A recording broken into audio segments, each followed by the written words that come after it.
नमस्कार मित्रों, मैं इंदर कुकड़ और आप देख रहे हैं MW न्यूज़ मुखर वक्ता।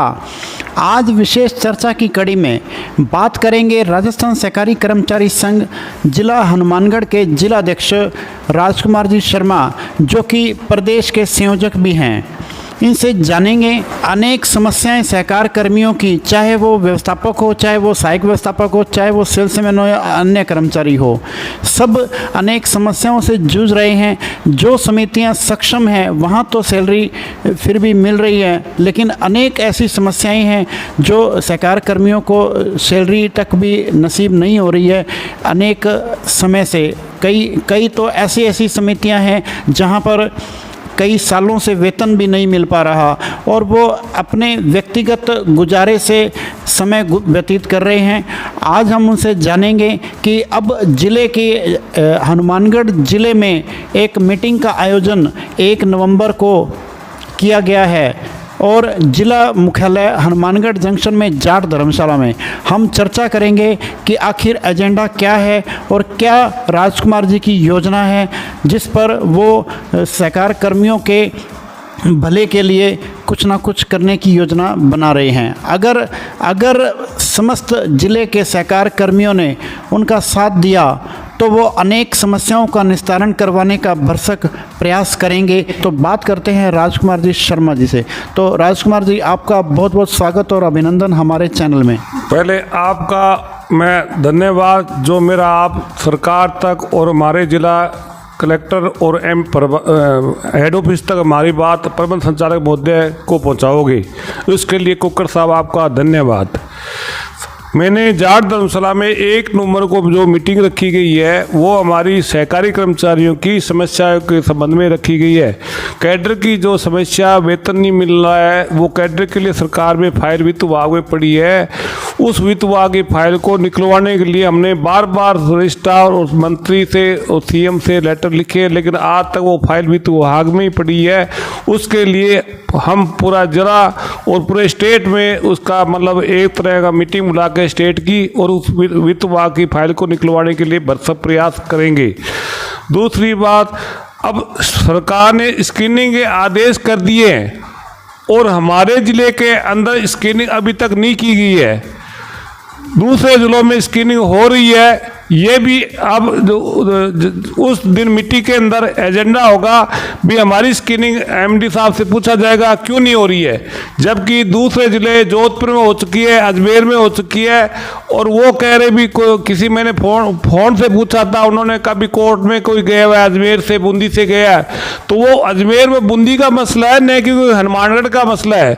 तो उस अजमेर में बूंदी के मसले के कारण हनुमानगढ़ की स्क्रीनिंग नहीं रोकी जावे और इस स्क्रीनिंग को तुरंत की जावे, नहीं तो नवंबर में आचार संहिता द्वारा फिर चुनाव लागू हो जाएंगे, घोषणा होने वाली है, फिर आचार संहिता हट जाएगी, इन लोगों की स्क्रीनिंग अटक जाएगी और मार्च से पहले होनी असंभव होगी।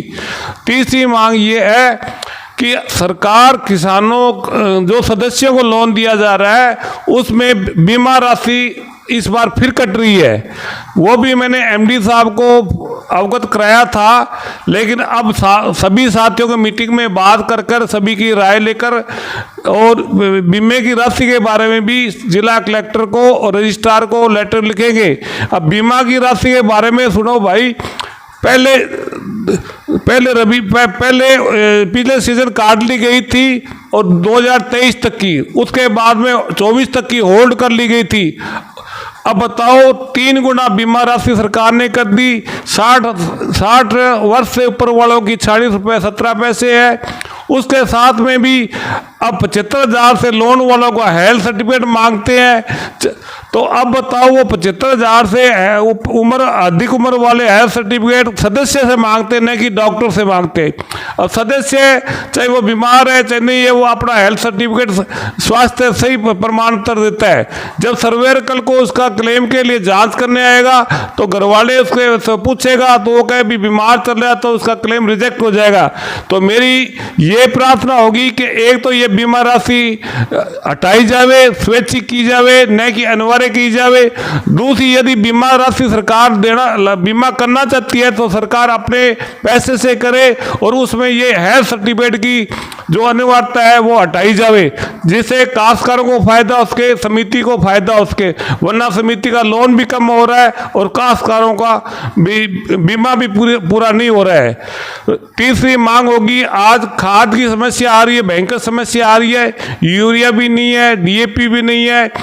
जब डीएपी की जरूरत होती है तो डीएपी नहीं मिलती है, यूरिया की जरूरत है तो यूरिया नहीं मिलती है।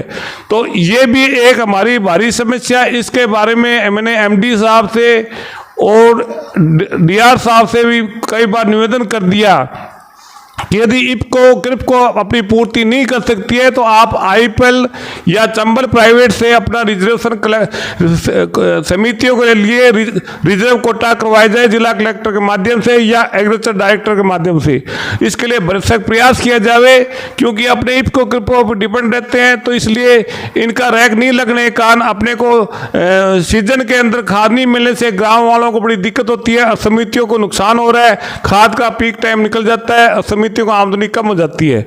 तीसरी बात ये है भाई, जो इफको की कंपनी है उसके एरिया मैनेजर मनीराम जी जाखड़ है, जो कि आज के समय है उन्होंने प्रशासन का नाम लेकर प्राइवेट सेंटर खोल दिए, जबकि प्रशासन ने इनको कहा होगा भी चलो पूरे इंडिया में प्रशासन ने कहा होगा भी प्राइवेट सेंटर खोलने हैं, लेकिन इन्होंने इतने जानबूझ के प्राइवेट सेंटर खोल दिए कि जिससे समितियों की जो खाद थी वो कम होती गई और प्राइवेट सेंटर में खाद ज़्यादा चली गई। अब ये हाल हो गया कि 300 400 गट्टे समितियों को मिल रहे हैं, जो कि किसी टाइम 1000-1200 गट्टे कम समितियों में नहीं जाते थे। इसके साथ साथ खाद के साथ अनिवार्य रूप से अन्य प्रोडक्ट दिए जा रहे हैं, जो कि आज के समय जमींदार को उस प्रोडक्ट की जरूरत नहीं है, फिर भी सहकारी समितियों को धक्के से सौंपे जा रहे हैं। यही कोई धक्के से नहीं लेता है तो उसकी खाद बंद कर देता है, उस समिति को खाद नहीं देता, खाद नहीं दे रहा है। उस समितियों में हमारी समितियां काफ़ी शामिल है जिनको इन्होंने खाद नहीं दी है, जैसे हनुमानगढ़ टाउन जंक्शन, इस ब्रांच को में तो 1-2 सोसाइटियों के अलावा खाद इसने दी भी नहीं है। और इसी तरह गोलोवाला में 13 सोसाइटियों में खाद इसने बंद कर रखी है। और यही हालत संग्रिया में रही थी, मानकसर में रही थी, बोलावाला में रही थी। अब उन्होंने उनको खाद थोड़ा थोड़ा किसी के कहने पर देना शुरू किया है, और नाथवाड़ा में खाद अब बिल्कुल भी नहीं दे रहा है। अब भाई ये देखो, इस तरह यदि मनीराम जाखड़ जी इस तरह अपना रवैया अपनाएंगे तो हमारी सोसाइटियों को कैसे फायदा होगा। अब नई सरकार सोसाइटियां बना रही है, नई सोसाइटियां बनाने के बाद में अब लोग खाद मांग रहे हैं, तो ये भाई कहता है भी हमारे पास में तो खाद ही नहीं है। यदि खाद लेना चाहो तो आप ग्राम सेवा क्रय विक्रय सहकारी समिति से लो, आप उसके माध्यम से आप ले सकते हो। अरे भी तू क्रय विक्रय सहकारी समितियों को गट्टे 400 देता है, वो कहाँ सप्लाई कर देंगे दूसरे नई समितियों को। तो ये समस्या डीआर साहब, एमडी साहब और कलेक्टर साहब को हम मीटिंग के अंदर अवगत कराएंगे भी हमारी नई समितियां आप खोल रहे हो, जब इन नई समितियों को क्या फायदा होगा। जब सरकार ने इनकी खाद की पूर्ति आप नहीं करवा सकते तो इस समितियों का में खोलने का औचित्य क्या है, वहाँ वेतन कैसे निकलेगा। चौथी समस्या ये मतलब अब नोटिस निकाले जा रहे हैं, अब जो अवधि पार रह चुके हैं और उनका नोटिस खर्चा भी बैंक ले रहा है। आज तक नोटिस खर्चा बैंक नहीं लिया, और ये नोटिस खर्चा बैंक लेने के लिए कह रहा है हम नोटिस खर्चा काटेंगे।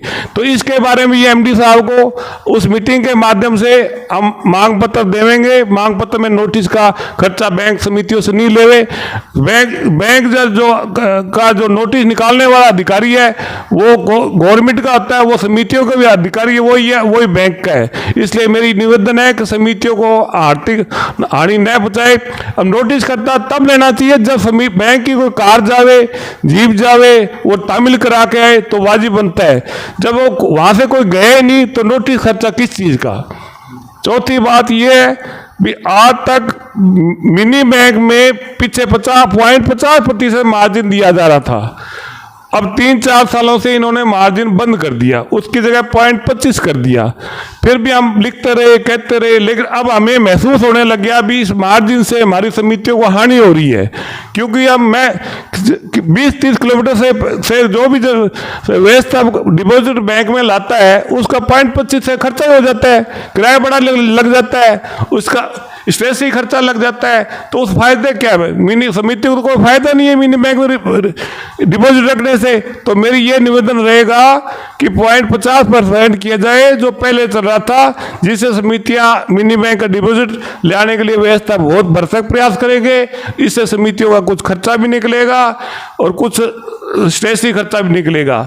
चौथी मांग ये, पहले बैंक द्वारा व्यवस्थापकों को 100% वसूली पर प्रोत्साहन दिया जाता था, जिससे कि समिति व्यवस्था बैंक की 100% वसूली भरसक प्रयास करता था। क्यों वो मार्जिन इसलिए लागू किया गया था, प्रोत्साहन इसलिए लागू किया गया था कि बैंक द्वारा जो कुर्की करने ले जाते थे, जीप लेके जाते थे, पुलिस वाले लेके जाते थे, वो खर्चा बचाने के लिए व्यवस्थापक अपने आप ने अपने लालच के लिए, अपने प्रोत्साहन के लिए, अपना पूरे जिले में फर्स्ट आने के लिए वो भरसक प्रयास करके वसूली करे तो उसको ये प्रोत्साहन राशि दी जाएगी।